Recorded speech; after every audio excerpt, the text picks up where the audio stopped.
Hi, இதுதான் எங்களோட light setting எப்படி இருக்குது. இங்கே கிறிஸ்மஸ் வந்தாலே, அந்த மாதம் வந்தாலே தேங்க்ஸ் கிவிங்லேருந்தே ஸ்டார்ட் பண்ணிடுவாங்க. லைட்ஸ் போடுறதுக்கு, டெக்கரேட் பண்ணுறதுக்கு. இங்கே எல்லா இதுக்கும் லைட்ஸ் டெக்கரேட் பண்ணுவாங்க. ஆனால் கிறிஸ்மஸ் ரொம்ப ஸ்பெஷல். நாங்கள் எங்கள் பிளான்ஸ்லலாம் கூட லைட்ஸ் போட்டிருக்கோம். பட் ஸ்னோ வந்து அது ப்ராப்பராக தெரியல. இன்னொரு வீடியோவில் உங்களுக்கு கிளியராக நான் காட்டுறேன். இது எங்களோட அவுட்லுக் எப்படி இருக்குதுன்னு சொல்லுங்கள். எங்கள் லைட்ஸ் எல்லாம் இது ரொம்ப ஸ்னோ கொட்டிகிட்டு இருக்குது. 2 டேஸாக பயங்கர ஸ்னோ. அதில் தான் உங்களுக்கு நான் நின்றுட்டுருக்கேன். ஃபுல்லு ஸ்னோ தான். இது க்ளீன் பண்ணுறது ரொம்ப ரொம்ப கஷ்டம். பார்க்க ரொம்ப அழகாக இருக்கும், ரசிக்கலாம். பட் இதில் க்ளீன் பண்ணுறதும் இதில் நடக்கிறதும் பார்த்தா ரொம்ப கஷ்டம். சில டைம் இது ரொம்ப ஐஸ் ஆயிரும். இவ்வளோ காலே முழுகிற அளவு போகுது. இதில் ரொம்ப ஐஸ் ஆயிடுச்சுன்னா நம்ம நல்லா ஸ்கர்ட்டிங் போகலாம். அந்த அளவு வலிக்கு பர்னு விழுகிற அளவுக்கு ஆயிரும். இங்கே பாருங்கள், இப்படி எடுத்து விளையாடலாம். பார்க்க ரொம்ப அழகாக இருக்குல்ல. க்ளவுட்ஸ் மாதிரியே இருக்கும். எனக்கு ரொம்ப பிடிக்கும், ரொம்ப ரொம்ப பிடிக்கும். பியோர் ஒயிட்டில் க்ளவுட்ஸ் மூவ் ஆகிற மாதிரியே இருக்கும். பார்க்க ரசிக்க நல்லது. பட் அதில் நடக்க க்ளீன் பண்ண ரொம்ப ரொம்ப கஷ்டமாக இருக்கும்.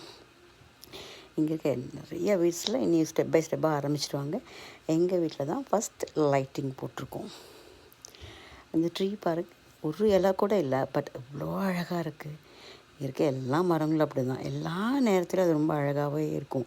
அப்போ நான் கடவுளை நினைப்பேன், ஆண்டவரே நீங்கள் படைத்த எல்லா விஷயத்துலையும் எல்லா நேரத்துலையும் கடவுள் எப்படி நமக்கு நல்லவங்களாங்களே இருக்கிறாரோ அந்த மாதிரி அவரோட படைப்புகளும் ரொம்ப அழகாக இருக்கும். ஒரு லீஃப் கூட இல்லை, ஆனால் எவ்வளோ அட்மைரிங்காக ரொம்ப அழகாக இருக்குது. மைன்யூட் பிரான்ச்சஸ் எல்லாம் பாருங்கள். இந்த மாதிரி தான் நம்ம வாழ்க்கையில் எல்லாத்தையும் நேர்த்தியாக நடத்துகிற தேவன். இது எங்கள் கராஜில் இருக்க ரைட் செட்டிங். இது ஃபுல்லும் இனி ஸ்டார்ட் பண்ணலை. இனி எல்லா பக்கம் போட ஆரம்பிச்சிடுவாங்க. அந்த ஒரு வீட்டில் போட்டிருக்காங்க ஃபஸ்ட்டு நாங்கள், அப்புறம் அவங்க. இனி எல்லா வீட்லேயும் போட ஆரம்பிச்சிடுவாங்க. எங்கள் ஏரியாவில் பயங்கரமாக ஸ்னோ வந்துட்டுருக்கு. உங்கள் ஏரியாவில் எப்படின்னு எனக்கு கமெண்ட்ஸ் பண்ணுங்கள். இந்த ட்ரீஸ் எல்லாம் இனி ஒரு ட்ரீ தான் விலை கொட்டாமல் இருக்கும். மற்ற எல்லா ட்ரீயும் ஃபுல்லாக லீஃப் ஷெட் ஆயிடுச்சு. இந்த ஸ்னோவில் ஃபுல்லாக ஒயிட், மேலேயும் ஒயிட், கீழேயும் ஒயிட், நடுவில் மட்டும் க்ரீன்.